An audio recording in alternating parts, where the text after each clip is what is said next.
Et remercions les populations thiessoises qui ont accueilli le président de la République de fort belle manière. Mais il nous tenait de remercier de manière particulière une frange de la population que nous avons observée pendant cette période, c'est-à-dire la presse. Nous avons vu pendant cette période, une semaine, c'était les premiers sur le champ de bataille, c'est-à-dire les premiers sur le terrain et sur le site. Et le soir, à 1h, 2h du matin, je les laissais encore sur le terrain et sur le site. Ça m'avait foncièrement touché parce que je savais qu'au-delà de la prise des informations, il fallait le traitement. Et après cela, le matin, ils étaient encore sur place et suivaient le président de la République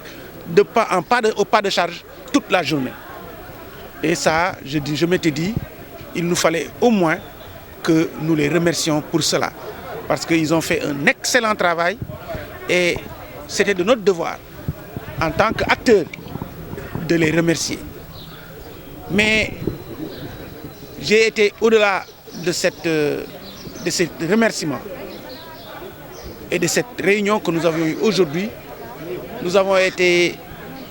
On a attiré notre attention sur beaucoup de problèmes. On se rend compte que les gens avec qui nous sommes tous les jours rencontrent beaucoup de problèmes et nous ne sommes pas au courant. Et je pense que c'était une occasion d'échanger en profondeur afin qu'on puisse, à qui de droit, essayer de défendre leur position. Et nous allons essayer de le faire au mieux. Parce que je pense que c'est une famille, la presse et les politiques, c'est une même famille. Je disais tout à l'heure, quand on démarre une activité, la première chose à dire, c'est est-ce que la presse est là? Mais quand on termine l'activité, on se demande jamais où se trouve la presse. Et donc là, nous, on voulait remercier la presse et leur dire que nous ne sommes pas du genre à terminer une réunion et dire qu'on ne sait plus, la presse ne nous intéresse plus parce qu'on a déjà fini l'activité. Et donc aujourd'hui, c'était un moment fort.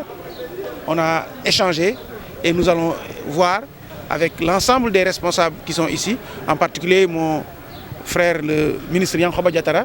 qui est en voyage. Et je suis sûr que s'il était là, il serait à mes côtés. Nous allons essayer de voir de quelle manière nous pouvons vous accompagner afin que ces problèmes auxquels vous êtes confrontés tous les jours, on puisse les surmonter au mieux. Merci. am mbégte ba ñu sante Thiessois yi ci li nga xamante ne moom mooy ni ñuy teeroo le président tatagal ko mu am ñoo xam ne dama leen cee jukki ci seen taxawaay ndax dama gis ci biir toogaay bi ci fan yi ñu fi nekk yëpp saa yu may ñëw suñuy ñibbi muy jàpp 1h jàpp 2h du matin dama leen di gis ñu taxaw su may xëy 8h30 9h ma fekk leen ñu taxawaat te président fu muy dem ñu topp ko te suñu paree dañuy dem defi montage muy jafe-jafe boo xamante ne bu ma ko séenee mbir mi pare ma ne ñii nag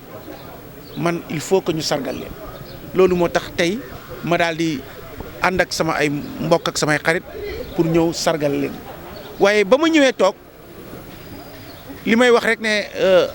xef jege na bët waaye du ko gis dama xam ne que kon am na problème yu bare yoo xamante ñoom ñu ngi koy jànkuwanteel te xel nanguwul ñu nekk ak ñoom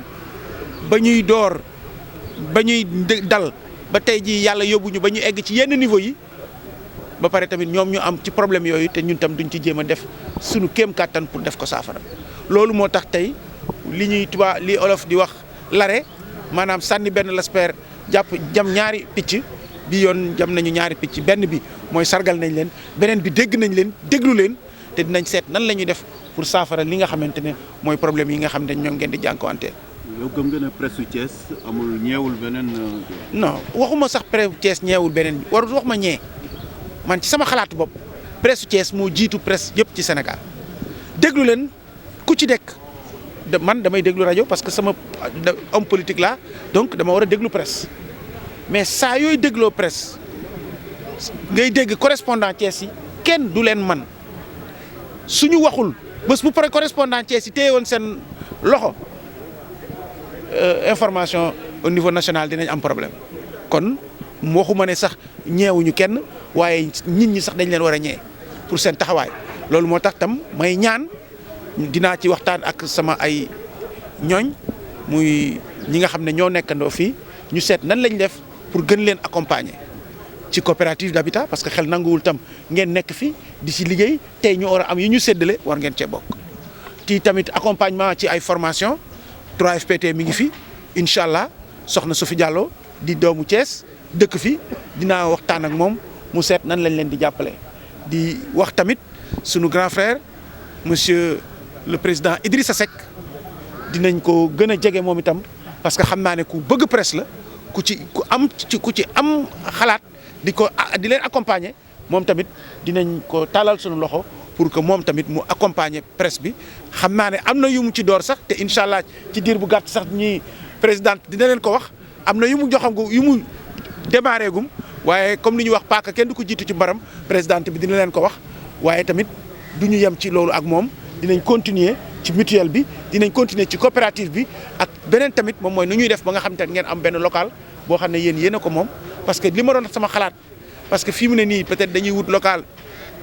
dans le sens que da ngeen di wut local pour ay location wala fu ñu leen abal mais man ci sama xalaatu bopp dañ leen war a jox terrain boo xam ne yéen a ko moom ñu seet ak différents personnalités yi fi nekk yëpp te chaque jour ñu soxla presse bi ñooñu ñëpp ku teg def seen loxo ñu tabax ko ngeen tabax ko ni ngeen ko bëggee en attendant nag ñu wutal leen foo ngeen di nekk mais sama bëgg-bëgg ak li nga xamante ne moom mooy li ma yaakaar moom mooy dinañ waxtaan ak ñi fi nekk que ce soit le gouverneur wala que ce soit domaine wala ñeneen ñu seet nan lañ leen di wutalee benn espace boo xam ne yéen a ko moom pour que ngeen mën ko tabax suñ ko tabaxee ba pare tam yéen itam ngeen mën fa nekk dootu kenn du leen fa xatal ndax boobu ne yéen a ko moom loolu laa leen doon ñaanal di ñaan incha allah yàlla na ko yàlla defal lii nga xam ne moom la ñu bëgg yëpp yàlla sottil ko ci jàmm. Merci à vous également. Merci beaucoup.